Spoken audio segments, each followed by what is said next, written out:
namin dito sa ATV ride. Malapit lang yan sa view deck ng Chocolate Hills. Binayaran namin is 1,000 para sa ATV ride.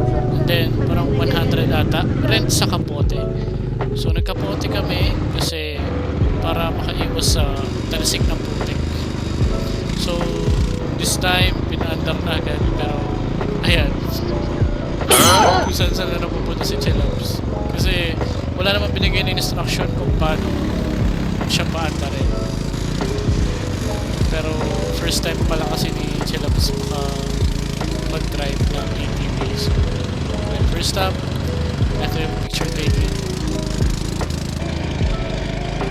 Then, iikot lang kayo dun sa mapa na pinapaliwanag sa orientation.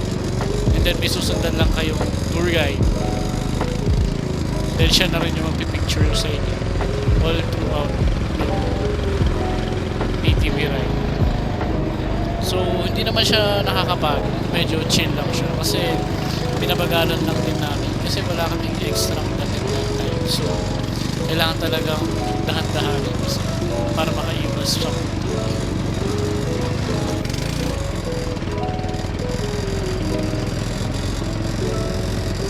okay naman siya, nakaka-enjoy.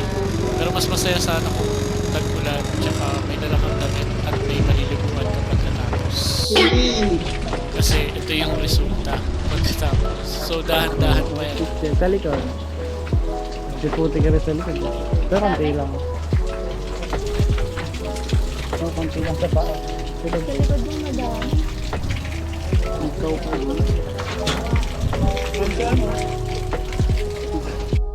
So after ng outfit check namin, nagpunta na kami dito sa view deck ng Chocolate Hills. So dito sa part na to wala naman kami binayaran. Ay, wow! Makit lang kami dito sa view deck then nag-picture.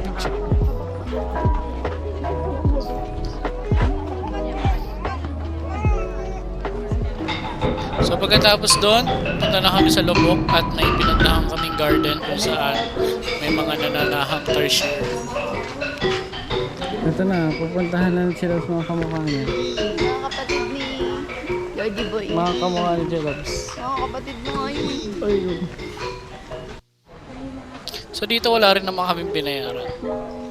Siguro kasama na doon sa may package namin na in-avail. Ay, parang.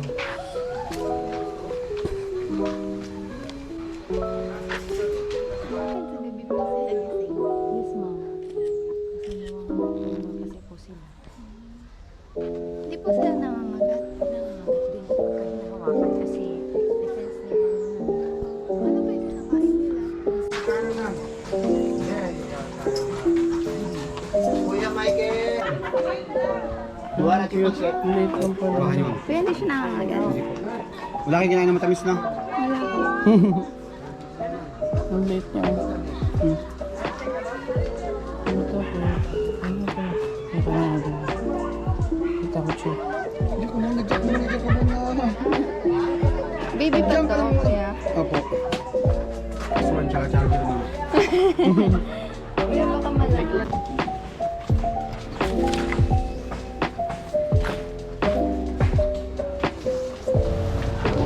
So after nung garden, dinaanan din namin yung man-made forest pero hindi ko na nag-video.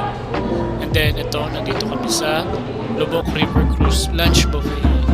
So sa mga packages, sa mga tour organizer, ginagawa nila itong optional. Pero basically hindi to parang optional kasi kailangan mo din kumain eh. Parang ang baduy naman kung hindi ka kakain dito. Tsaka ito yung pinaka nagustuhan ko sa Bohol tour namin kasi sobrang relaxing, sobrang chill lang. At tsaka napakasarap ng mga pagkain nila. Meron dyan mga barbecue, fried chicken, hipon, ayan, pakwan, dinosaur. Meron. Lahat yan masarap.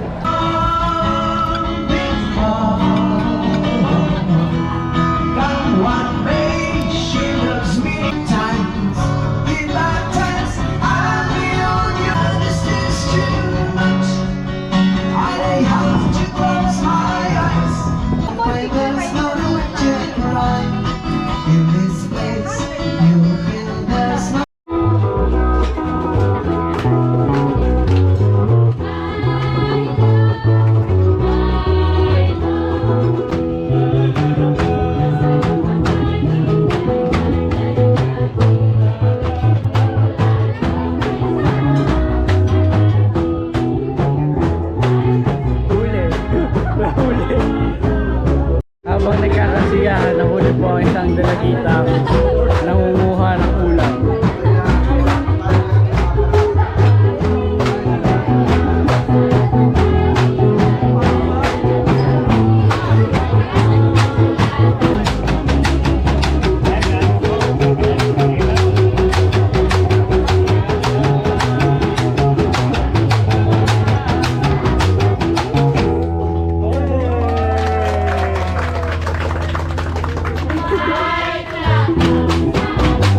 sa rangkainan, Michelaus na matakaw.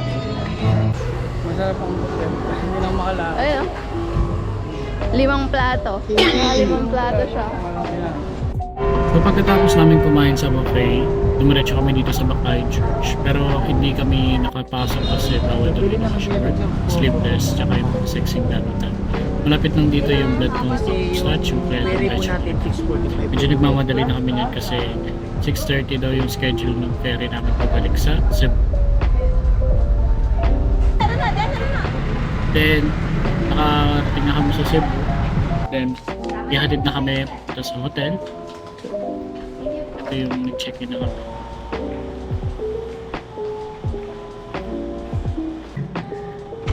So, included to sa may package tour na na-avail namin.